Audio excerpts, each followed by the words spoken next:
Tonight on KGW News, one firefight after another, from the flames that tied up traffic to a billowing smoke plume over the city. Plus, we saw record-breaking temperatures earlier today with highs in the low 100s. Tomorrow is going to get even hotter as our weather impact alert continues. Then imagine running for miles and when it's 102. It's pretty brutal. If it wasn't for other people, I don't think I could have finished. How racers in the mother of all relays are helping each other through. And the weather is hot, but the music, very cool. I gotta be outside and enjoy it as much as I can. The heat wave not keeping folks from the Vancouver Wine and Jazz Fest. good evening, everyone. David Molko with you on this Friday. The weekend well underway with extreme heat and a KGW weather impact alert. It has been a brutal start to the summer scorcher as people across our region scramble to find ways to stay cool with temperatures already soaring into the triple digits. Let's go right to live weather team coverage tonight, starting with meteorologist Joe Ranieri. Joe, sounds like we're just getting started with this stretch. Just how hot did it get? And we got to 102, which is a record-breaking temperature for today, and we could get even hotter looking into tomorrow. So these are the daytime highs from earlier this afternoon. Much of the metro area saw record-breaking temperatures, and even down into parts of Salem and McMinnville saw triple-digit heat. Now, east side of the state was just as hot. Hood River 97, the Dalsey topped out at 100 degrees earlier this afternoon.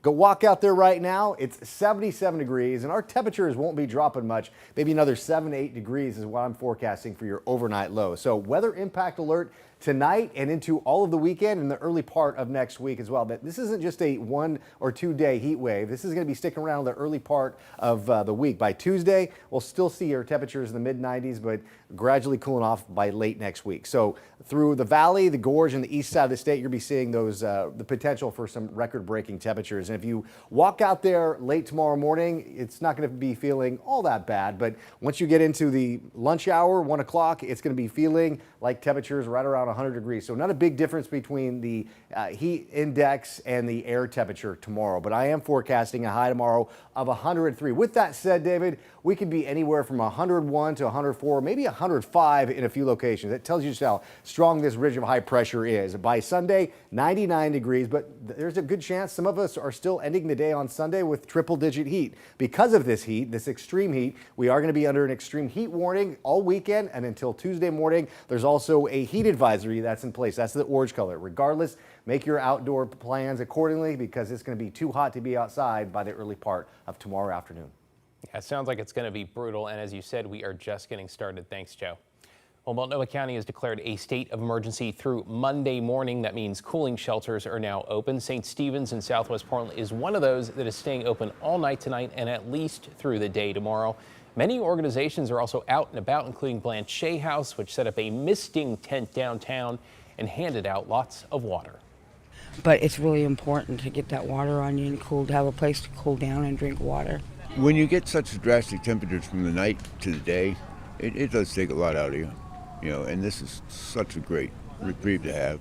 On top of emergency cooling centers, there are more than 70 designated spaces across Portland. People can go and cool off. They include libraries, community centers, and malls. We have a list of those resources on KGW.com. We've made it easy, too. You can just text the word HEAT to the number on your screen, 503-226-5088, and we will text you back with a link to the list and other helpful information. Meanwhile, Pacific Power is asking customers to reduce their energy use during the hottest times of day to help with the strain on the electricity grid. They're asking you to limit the use of appliances like dishwashers, dryers, and ovens to early mornings or later at night. It's also worth noting during a heat wave, utility companies in Oregon cannot shut off your power even if you haven't paid your bill. That's thanks to a new rule put in place in this summer.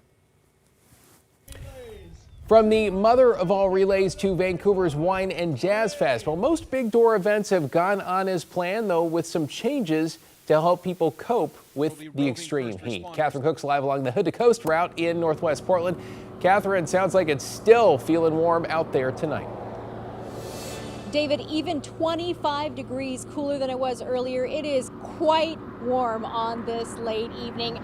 We are stationed here along Highway 30 watching Hood to Coast runners make their way through the race route on their way to the next exchange zone. They are Die hard. Hats off to them. And as these weekend events unfold, they're going to line up with the hottest days of the year. At Esther Short Park, the sounds of Vancouver's Wine and Jazz Fest riffed off sweltering heat. The crowd, albeit a modest one, was into it, resolved to rally with a game plan. Definitely hydrate with the water and then enjoy a little bit of the wine. South of Barris didn't hesitate to come out, despite earlier temps of 102. I actually like the heat. It's a little hot, mind you, but it's summer and we don't get a lot of it. So I gotta be outside and enjoy it as much as I can. Festival organizers set up extra water stations and urged guests to use them. We always tell people you're your own best judge of how you do in the heat.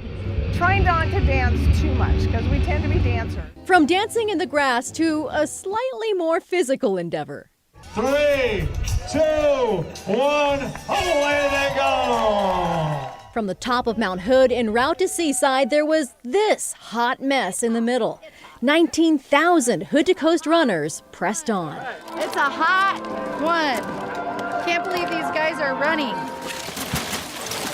This exchange point in Sandy, fortified with extra ice and water for those who managed to reach it.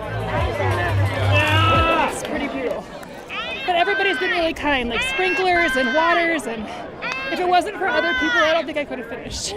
Back in Vancouver, suddenly this feels a lot cooler. A balmy night under shady trees and cool jazz, with a weekend more of all of it to come. Back live along Highway 30, here you can see Hood to Coast runners making their way west with their headlamps and their hearts a-pounding. Man, I just love to see this race, and these guys have just given it their all today. I'm sure they are just breathing a sigh of relief to be running in these conditions rather than earlier in this sweltering heat. But that heat returns tomorrow. David, anyone who's going to be out there in the sun this weekend, just please take it easy. And really, if you're not one of these guys, maybe stay inside, drink plenty of water, wear loose-fitting clothes, and just try to stay cool. Back to you. I got to say, speaking of Hood to Coast, Alma McCarty, Evan Watson, Thomas Schultz, they have run today. They are out there somewhere tonight. Good luck, Team KGW. Thanks, Catherine.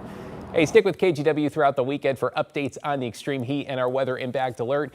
You can watch the latest forecast anytime on KGW.com or on our free TV app that is KGW+. Joe's going to return with your extended forecast.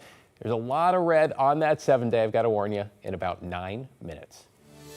Well, meanwhile, fire crews were busy across the Portland metro battling blazes in the triple digits. In Gresham, dozens of units spent hours working to put out a fire at a tire warehouse near Northeast Halsey and 192nd. Fire commanders say conditions made it difficult to tackle, and they brought in extra crews to rotate teams in and out. We are trying to make sure that they're staying hydrated, that they're not in their kits for too long. We are swapping folks through.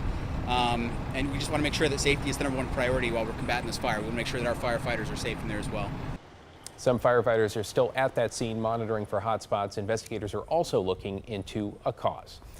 And not far away on I-84 in East Portland, this fire, which burned an RV, completely shut down westbound travel for nearly 2 hours during the evening commute. And the cleanup, well, it stretched well into the night. All lanes just reopened. That was around 10:15. Firefighters telling us that RV caught fire on the road and kept burning so long because of fuel leaking from its tanks.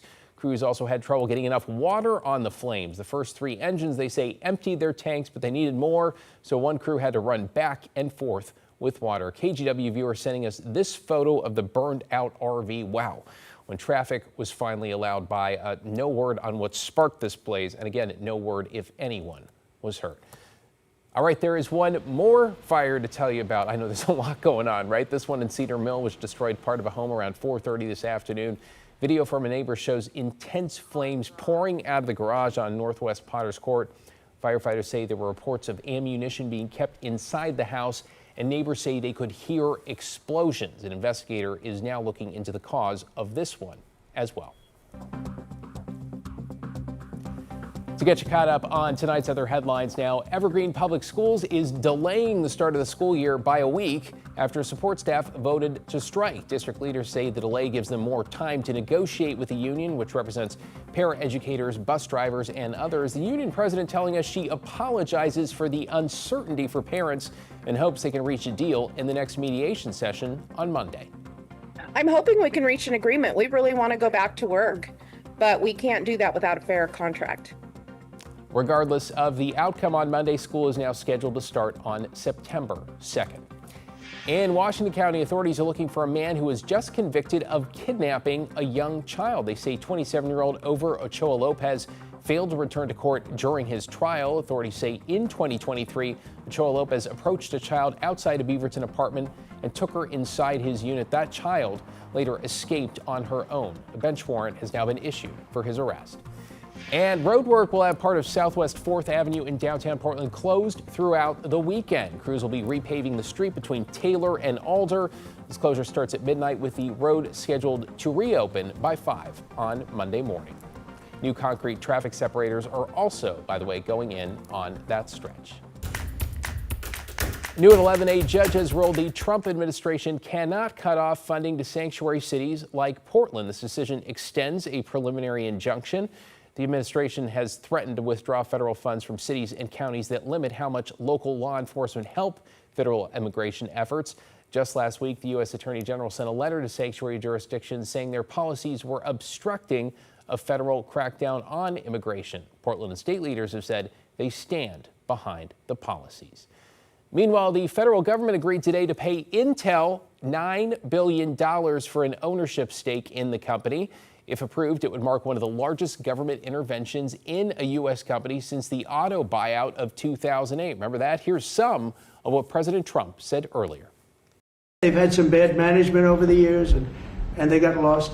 And I said, I think you should pay us 10% of your company. And they said, yes. That's about $10 billion. In July, Intel announced mass layoffs affecting thousands of workers in Oregon. Intel leaders say the funding will help ensure advanced computing chips are made in the U.S. They also add the government will not be involved in company decisions.